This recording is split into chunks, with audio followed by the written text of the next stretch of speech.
आप लोगों का मैथमेटिकल सेतु पे स्वागत है। हम लोग कंटिन्यूटी ऑलरेडी पढ़ चुके हैं। कंटिन्यूटी में हम लोग देखें कि किस तरह कोई भी फंक्शन कंटिन्यूअस हो सकता है। कंटिन्यूटी के बाद डिफरेंशियलिटी हम लोगों को चेक करना है कि कोई भी फंक्शन डिफरेंशिएबल कैसे होगा। तो उसके लिए कुछ पॉइंट है, मतलब आज का जो पार्ट है थ्योरी पे बेस्ड कंसेप्ट होगा। नेक्स्ट जो पार्ट 2 आएगा वहाँ से हम लोग क्वेश्चन को देखेंगे। तो आज का जो आपका चैप्टर है डिफरेंशियलिटी काफ़ी इम्पोर्टेंट चैप्टर है, कंपटीशन के व्यू से भी और एकेडमिक मतलब 10+2 के व्यू से भी, दोनों के व्यू से यह काफ़ी इम्पोर्टेंट है। यहाँ देखिए सबसे पहले डिफरेंशियलिटी लिखा हुआ है, इसका मतलब क्या होता है? डिफरेंशियलिटी का मतलब क्या होता है? बहुत से लोग फार्मूला लगाते हैं डिफरेंशिएबल है या नहीं, यह चेक कर लेते हैं, लेकिन उनको यह मालूम नहीं होता है कि वह जो डिफरेंशिएबल चेक कर रहे हैं एक्चुअली में वह किस चीज़ को चेक कर रहे हैं।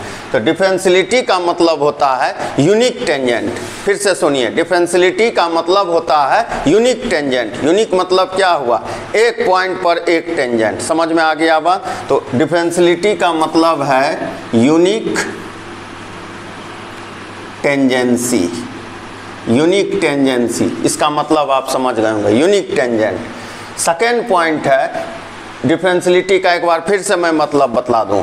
यूनिक टेंजेंसी, एक पॉइंट पर एक ही टेंजेंट। डिफरेंशियलिटी इसको कहीं कहीं पर डेरिवेबिलिटी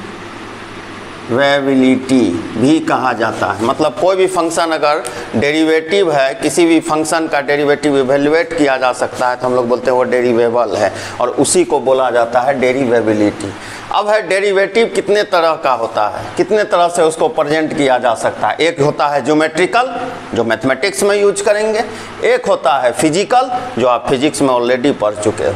क्या लिखा हुआ है? Instantaneous rate of change. आप सपोज करो वेलोसिटी का rate of change with respect to time लिख सकते हैं ना, dv/dt। इसको एक्सेलरेशन कहा जाता है, आप ऑलरेडी पढ़े हुए हैं। तो यह फिजिक्स में पढ़ा जाने वाला चीज़ है। हम लोगों को जो पढ़ना है ज्योमेट्रिकल एस्पेक्ट में पढ़ना है। मतलब ज्योमेट्रिकल एस्पेक्ट में डेरिवेटिव का मतलब हुआ slope of tangent at point x बराबर a इज कॉल्ड डेरिवेटिव। अब है कि ज्योमेट्रिकल का लोग मतलब ही नहीं समझ पाते हैं। ज्योमेट्रिकल का मतलब होता है ग्राफ। समझ में आ गया बात? ठीक। अब आइए पॉइंट नंबर 4। सपोज कीजिए एक क्वाड्रेंट हम लोग स्केच किए, एक कर्व है y = fx। टेंजेंट अगर बनेगा तो इस तरह से बनेगा, x एक्सिस पर एंटी क्लॉकवाइज डायरेक्शन में कुछ थीटा बनेगा, और उस थीटा को हम लोग इंक्लिनेशन कहते हैं। और उसी इंक्लिनेशन में जब tan का यूज कर देते हैं तो वह स्लोप इवेल्युएट हो जाता है, और उसी स्लोप को dy/dx हम लोग प्रेजेंट कर सकते हैं। मतलब किसी भी कर्व पे स्लोप का टेंजेंट को हम लोग tan थीटा से डिनोट करते हैं, और उसी tan थीटा को dy/dx हम लोग कह सकते हैं। मतलब यह हुआ कि किसी भी कर्व का डेरिवेटिव इवेल्युएट करने का मतलब है कि हम लोग एक यूनिक टेंजेंट ड्रॉ कर रहे हैं। तो उम्मीद करते हैं यह 4 पॉइंट आप समझ गए होंगे। अपने कॉपी पे जल्दी से आप उतार लो इस चारों पॉइंट को। अब आपसे अगर कोई पूछ देता है व्हाट इज टेंजेंट, तो बहुत से स्टूडेंट, बहुत से लोग यह बोलते हैं कि सर्किल को एक स्ट्रेट लाइन पास करते हुए चले गया या टच करते हुए चले गया, वो टेंजेंट है। लेकिन एक्चुअल में टेंजेंट क्या है? देखिए, tangent is limiting case of secant. Secant जानते हैं ना? अब देखिए इस चीज़ को हम लोग ग्राफ से समझ सकते हैं। यह ओरिजिन है, यह x है, यह x डैश है, यह y है, यह y डैश है। सपोज कीजिए यह y = fx कोई एक ग्राफ है, यहाँ पर एक सिकेंट बन रहा है AB।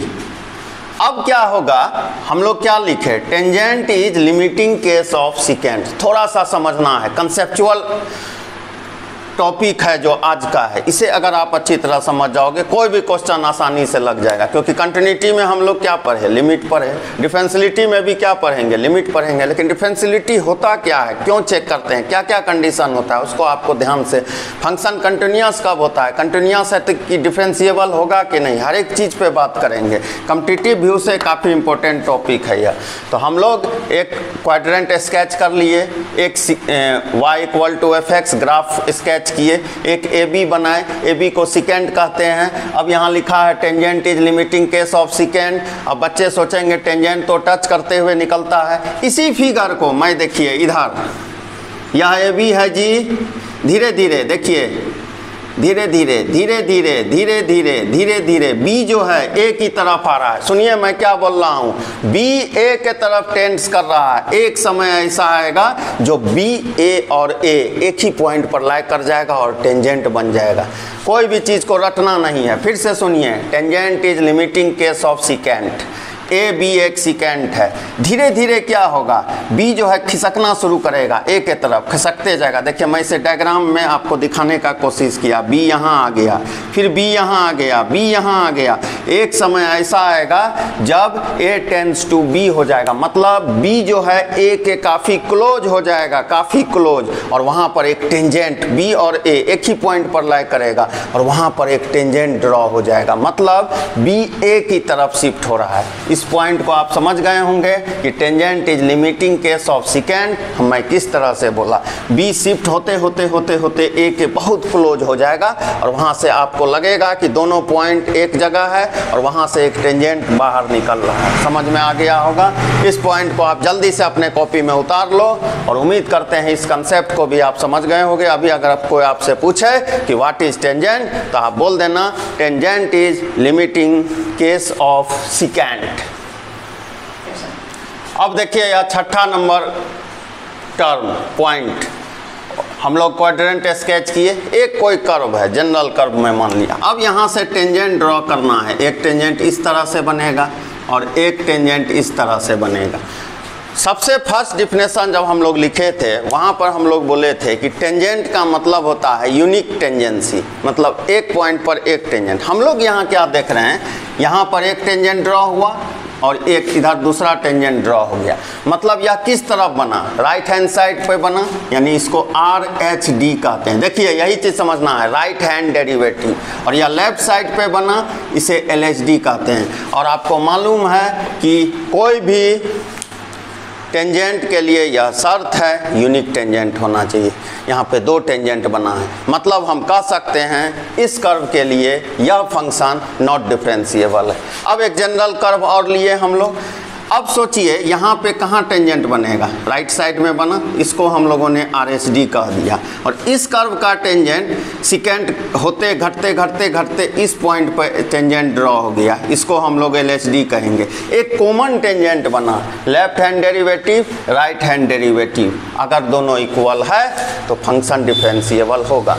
एक राइट हैंड के लिए इधर से सिकेंड शिफ्ट होते होते इस तरफ बना, मतलब यह राइट हैंड डेरिवेटिव हुआ, और सिकेंड शिफ्ट होते होते यहाँ पे बना, यह लेफ्ट हैंड डेरिवेटिव हुआ।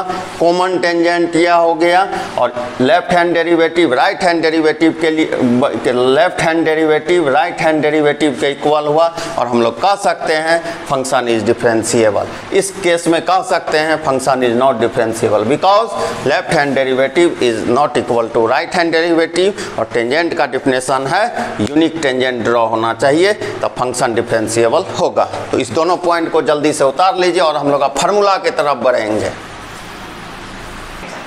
अब देखिए यह जो सातवां पॉइंट है, यहीं से हम लोगों का डिफरेंशिएबल चेक करने का, यानी डिफरेंशियलिटी को चेक करने का फार्मूला हम लोग इसी कंसेप्ट से इवेलुएट करेंगे। यह एक कोई कर्व है y equal to F X, A B कोई दो पॉइंट है। आपको लग रहा है अलग अलग है, लेकिन वही केस है, tangent is limiting case of secant, मतलब बी धीरे धीरे धीरे धीरे शिफ्ट होते होते ए के तरफ आ जाएगा। ठीक है। अब आप सपोज कीजिए मैं थोड़ा सा गैप दिखाने के लिए इतना लंबा स्केल लिया हूँ, हालांकि इतना लंबा स्केल नहीं है। इस पॉइंट को हम लोग x इक्वल टू ए कह देते हैं। h आपको मालूम है बहुत क्लोज होता है, मतलब थोड़ा सा इंक्रीमेंट, लेकिन फिगर क्लियर दिखाने के लिए मैं उसे a प्लस एच कर लिया, मतलब इस पॉइंट से थोड़ा सा आगे का पॉइंट, और दिखाने के लिए यहाँ गैप लिए। इतना गैप होता नहीं है, आपको भी मालूम मालूम है कि बी धीरे धीरे कटिंग होते होते सिकेंट अभी है और ए के क्लोज हो जाएगा और वहाँ एक टेंजेंट ड्रॉ हो जाएगा। अब आप एक चीज़ बताइए, यह जो प्रोसेस हो रहा है किस तरफ हो रहा है? राइट हैंड के साइड में, इसीलिए इसको राइट हैंड डेरिवेटिव कहा जाता है। अब आप ध्यान से देखिए, अगर x बराबर a है, मतलब हम लोग x एक्सिस पर हैं जी, y equal to F X है, मुझे a का मतलब इसका हाइट चाहिए, तो क्या करेंगे? x बराबर a यहाँ पुट करेंगे, तो कोऑर्डिनेट a का क्या आएगा? x y, x यहाँ तक क्या है? a और ये y मतलब f a हो जाएगा जी कोऑर्डिनेट ज्योमेट्री से। यहाँ से यहाँ का कितना है डिस्टेंस? a प्लस एच है जी, और इसको पुट करेंगे y में, तो क्या हो जाएगा? एफ a प्लस एच, यानी b का कोऑर्डिनेट क्या हो गया? a plus H, F a plus H लिख सकते हैं। कोऑर्डिनेट ज्योमेट्री अगर आप पढ़े होंगे, टेन थीटा क्या होता है जी? स्लोप होता है, तो टेन थीटा क्या लिख सकते हैं? ध्यान से देखिए, y2 माइनस y1 बटे x2 माइनस x1, मतलब क्या? मतलब यह हो गया x1 y1, यह हो गया x2 y2। तो क्या लिख देंगे हम लोग फार्मूला? y2 माइनस y1 मतलब F a plus H minus F a बटे a plus H minus a, cancel हो गया। टेन थीटा का वैल्यू क्या हो गया? F a plus H minus F a बटे एच। यह हो गया कोऑर्डिनेट ज्योमेट्री से हम लोग इसको इवेलुएट किए। फिर से एक बार बोल दूं, जिनको नहीं मालूम है कि टेन थीटा इक्वल टू होता है y2 माइनस y1 बटे x2 minus x1। Coordinate geometry में आप पढ़े होंगे, स्लोप निकालने का यह फार्मूला है। 2 पॉइंट सेगमेंट के बीच अगर कोऑर्डिनेट x1 y1 तथा x2 y2 दिया हुआ हो, तो अब इसी केस को हम लोग कैलकुलस में लेके आए, मतलब लिमिटिंग केस में लेके आए। इन लिमिटिंग केस ध्यान से देखिएगा। अच्छा, यह जो प्रोसेस हुआ किस तरफ हुआ है जी? राइट हैंड, मतलब राइट हैंड साइड में, और डेरिवेटिव है, मतलब टेंजेंट ड्रॉ कर रहे हैं, मतलब डेरिवेटिव के लिए है। तो आर एच डी, क्या मैं बोला? R H D, R H D.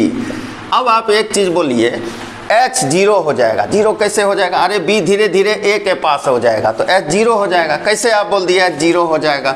मतलब b टेंस टू a हो जाएगा, मतलब हम लोग बोल सकते हैं ए बी टेंस टू 0। समझ में आ गया? इसका मतलब क्या समझे? b धीरे धीरे धीरे धीरे a के पास हो जाएगा, तो ए बी टेंस टू 0 हो जाएगा।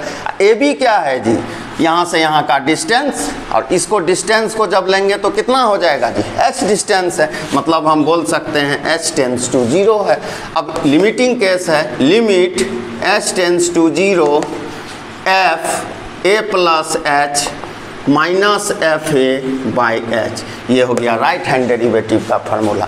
इसी डायग्राम में हम लोग लेफ्ट हैंड डेरिवेटिव भी देखेंगे। मैं चाहता हूँ कि पहले यह जो लिखा हुआ केस है, कंडीशन है, इसको जल्दी से आप अपने कॉपी में उतारो।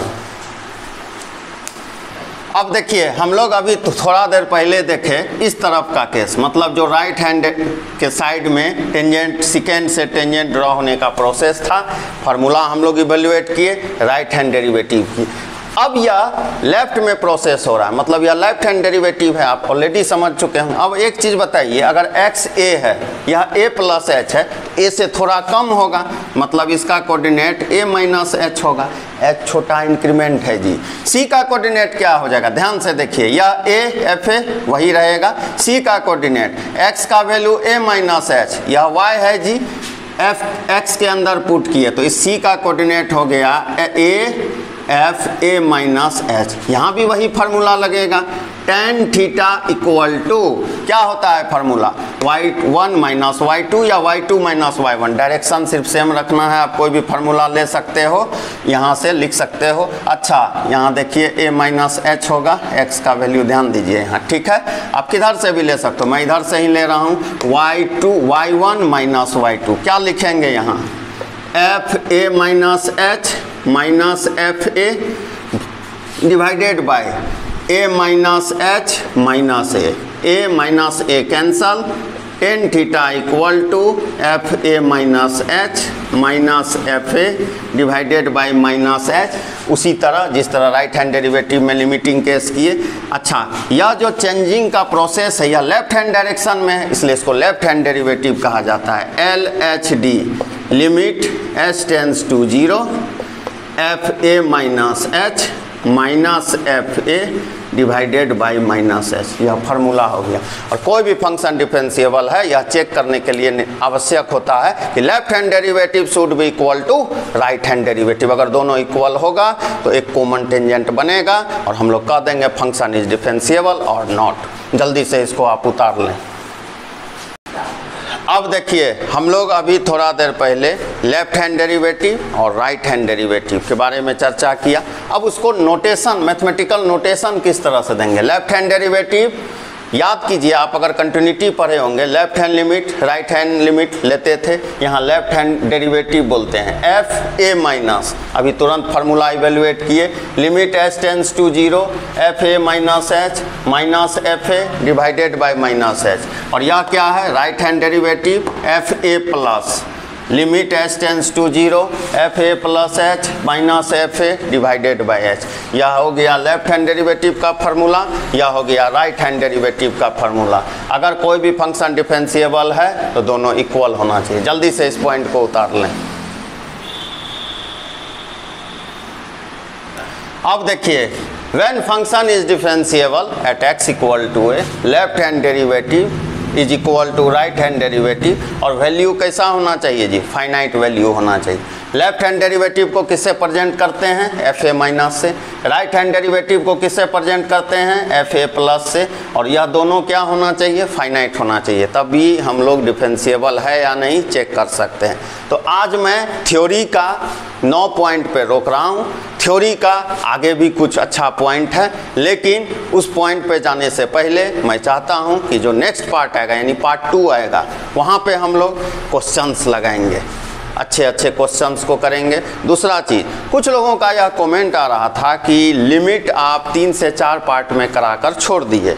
मैं एक्चुअली में जो लिमिट अभी पढ़ाया नहीं हूँ, मैं बस वह उस लिमिट को हमने छुआ है जो कंटिन्यूटी के लिए यूज होगा। आने वाले दिनों में मैं लिमिट को भी लेके आऊँगा, स्पेसिफिक लिमिट, और वह जो है 1-2 पार्ट नहीं 25 से 30 पार्ट होगा। टेंशन नहीं लेना, धीरे धीरे मैं हर एक सेक्शन को टच करूंगा। कुछ बच्चों का यह कन्फ्यूजन है कि सिर्फ आप 11-12 को पढ़ा रहे हो, गलतफहमी में वो हैं। मैं धीरे धीरे हर एक सेक्शन को छू लूँगा। कल कोई बच्चे का कमेंट आया था कि एनडीए के लिए भी आप वीडियो बनाइए। देखिए अभी थोड़ा लोड है, क्लास 11th का वीडियो बन रहा है जी, 12 का वीडियो है, पॉलिटेक्निक का भी मैंने डिमांड पे शुरू किया और हिंदी मीडियम का भी है। प्रेशर काफ़ी हो जाता है, एक साथ उतना वीडियो को दे पाना संभव नहीं है, मुझे काफ़ी परेशानी है। फिर भी आपके लिए, आपको सहूलियत हो, आप लॉकडाउन में फंसे हुए हो, तो आपके सुविधा के लिए मैं कोशिश कर रहा हूँ। मैं 11-12 नहीं, मैं बोल के नहीं कर। कंपटीशन में क्या रहता है जी, ग्रेजुएशन पीजी का पूछता है क्या, 11-12 भी ना है। आप क्वेश्चन को लगाओ धीरे धीरे। मैं हर एक सेक्शन को छू रहा हूँ, थ्योरी के कंसेप्ट को मैं अभी दे रहा हूँ, आने वाले दिनों में क्वेश्चंस को भी मैं लगाऊंगा, एक एक सेक्शन को मैं छू दूंगा। जितने भी स्टूडेंट्स हैं वो परेशान नहीं हो, बस आप वीडियो के साथ बने रहना। लेस स्पीक मोर वर्क, मैं ज़्यादा बोलता नहीं, काम यहाँ दिख जाएगा आपको। और चैनल को आप लोग सब्सक्राइब नहीं करते हैं, चैनल को सब्सक्राइब कीजिए। मैं लाइव भी बहुत जल्द ही आऊँगा, आप लोग जल्द से जल्द सब्सक्राइब। आपका चैनल है यह, मेरा चैनल नहीं है, आपका है, स्टूडेंट्स का चैनल है। मैं कैसे हूँ, स्टूडेंट के बदौलत हो। अभी तक आप लोगों का बहुत प्यार मुझे मिल रहा है। मैथमेटिकल सेतु को सब्सक्राइब कर लेना है, लाइक कर लेना है, शेयर कर लेना है। तो आज कौन पार्ट था जी, पार्ट 1। पार्ट 2 के साथ फिर हम लोग क्वेश्चंस को लेके आएंगे। मैं एक बार मैप बता दूँ 1 मिनट। या अभी डिफरेंशियलिटी चल रहा है, डिफरेंशियलिटी ख़त्म होने के बाद मैं एप्लीकेशन ऑफ डेरिवेटिव शुरू करूँगा। बहुत इंपॉर्टेंट चैप्टर है जी। 12 के स्टूडेंट्स को एप्लीकेशन ऑफ डेरिवेटिव में काफ़ी समस्याएं होती है। अब आप सोच रहे होंगे एक ही यूनिट होगा, उसमें बहुत सा यूनिट है। dy/dx रेट मेजर है, रोल्स थ्योरम है, लेग्रांजे थ्योरम है, इंक्रीजिंग एंड डिक्रीजिंग है, मैक्सिमा एंड मिनिमा है, टेंजेंट एंड नॉर्मल है। सभी कॉम्पिटिटिव व्यू से भी काफ़ी इंपॉर्टेंट चैप्टर है, यूनिट है। तो ये एक लंबा यूनिट हो जाता है। जैसे ये फिनिश होगा आपका पार्ट 1 ख़त्म हो गया, समझ में आ गया बा। तो मेन है एप्लीकेशन ऑफ डेरिवेटिव। डिफरेंशियलिटी खत्म हो जाने के बाद मैं उससे करूंगा। और बुक से हम लोग चलेंगे आर.डी. शर्मा, के.सी. सिन्हा, एक सीरीज से हम लोग चलेंगे और अच्छा करने की कोशिश करेंगे। बस आप वीडियो के साथ बने रहना, समझ में आ गया बा। तो पार्ट 2 लेके जल्द ही मैं आपके समक्ष उपस्थित होऊंगा। Thank you.